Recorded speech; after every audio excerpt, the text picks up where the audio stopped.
All right. Hello again, adventures, and welcome. Another excited Daily Vlog. This is Daily Vlog 2025, number 134, part 2. Because part 1 didn't record audio.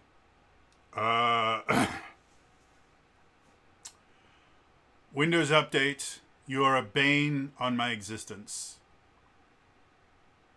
Over and over and over and over and over and over and over and over and over again.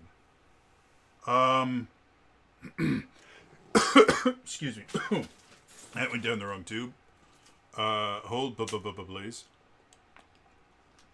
So, I made this nearly hour-long video that no audio was recorded for, talking about the A Million Little Lives Book Festival, which I'm still obsessed about. If you don't know what it is, the Cliff's Notes version of my very long video I made before, allegedly legalese. There was this book festival for romantic fantasy book authors that people were supposed to show up to. They told a bunch of authors that they had like 600 plus tickets allegedly sold. Nobody showed up. The first day was like 40 people. Second day there was like 80 people. Screwed over a bunch of authors. They had this ball that cost like $100 on top of your ticket. That was literally just an empty room with no DJ. That one of the security guards went out and got their Bluetooth speaker, and then people just would connect their phone to the speaker and play some music every so often. It was a nightmare. I thought it was funny because, for anyone who doesn't know, I used to help run a convention in Milwaukee back when I could like leave the basement. And specifically, my job originally was just organizing the D&D stuff, and eventually turned into running all of the organized play events, which in practicality was me running the D&D, and then the person that was running the Pathfinder Society stuff, I reached out to him, said, hey, do you need anything? He said, no, I'm good. And it was done.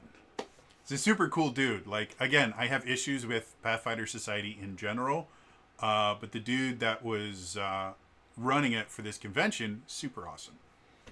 Had a bunch of fun with him. And we were supposed to have Shadowrun missions there too, but the person that was organizing that just ghosted us. And I never heard from them again. But,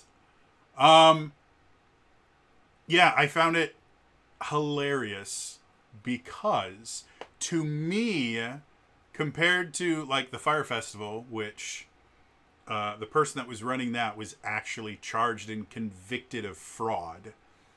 This, in my humble opinion, was not fraud. This was someone going, oh my God, like conventions are so easy. I can't understand how everyone gets them wrong. I could do a convention. And then they just completely didn't understand how conventions works. They did things like they used the Baltimore Convention Center. I have no idea how large the Baltimore Convention Center is. I will guarantee you, even if they sold the 600 tickets that they claimed that they did, there was no need to rent the Baltimore Convention Center.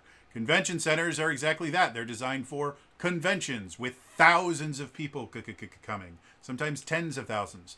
The Indianapolis Convention Center is where Gen Con is every year.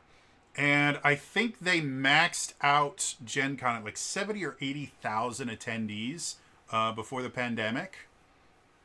So that's what a convention center is for. Even if they sold 600, like very easily it would have been significantly better for this company to rent a hotel and use the event rooms in a hotel. Like the convention that I worked for, I think our best year, and this is going off of like unofficial numbers and stuff like that, so don't take it as gospel.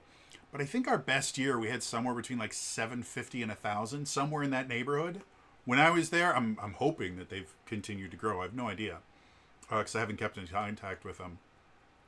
But and we used one hotel.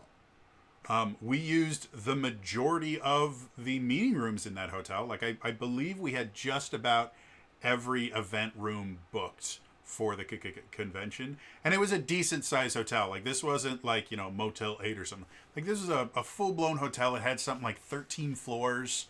It was a gorgeous place, but yeah, and it to me, in my humble opinion, legalese, it just feels like somebody decided, oh, I'm going to do this, and had no idea, first of all, how expensive things like that are. Second of all, how conventions work. Like, in order to run a convention, you have to have an event spot, and event spots in and of themselves will generally have a bunch of different options you can have as part of your the thing. Like, I know the the hotel that we worked with, some of the additional features or whatever we paid for as part of our convention package. They would do their kitchen would do a breakfast buffet that attendees could purchase a ticket for, and then just an all I think it was an all you can eat buffet, which was really good. Like their kitchen was great. And then throughout the day, they basically had cold sandwiches and wraps and things like that were available for all of our attendees to just kind of walk up and purchase.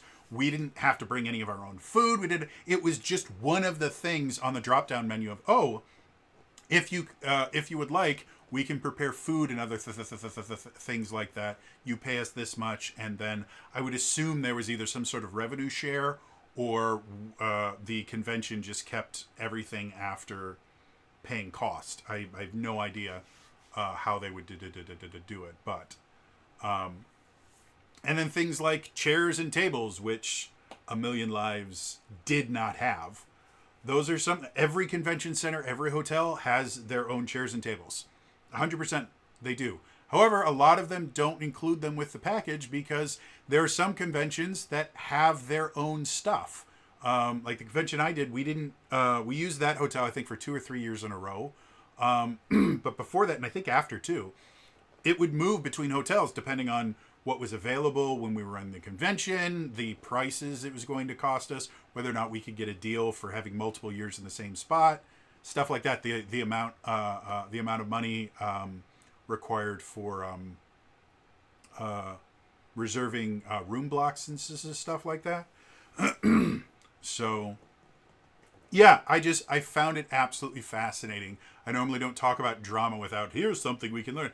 There's nothing you can learn from this other than running a convention is expensive and it's hard. And this particular group bit off so much more than they could chew, and screwed over a lot of authors, allegedly legalese, and the few attendees that actually showed up. Like, it could have been something very, very cool. And apparently, like, small book conventions are a thing. I wasn't aware of that, but apparently it's a really great way for, like, indie authors and small, like, self-published authors to be able to get decent amounts of book sales and stuff like that. And to be able to interact with fans and other stuff like that. Like, it's overall, it's a cool thing. And, yeah, it just seems like someone that had absolutely no idea what they were doing did not put in the work to learn how to do it. Like, I've got a buddy of mine from back in my convention days. I met him. They were one of the DMs that used to run D&D games for me when I helped run a convention. And in addition to that, like, we would go to other conventions, not technically together. Like, they came from Illinois. But we'd meet up there, and we were really good friends. We shared rooms half the time because we knew each other really, really well.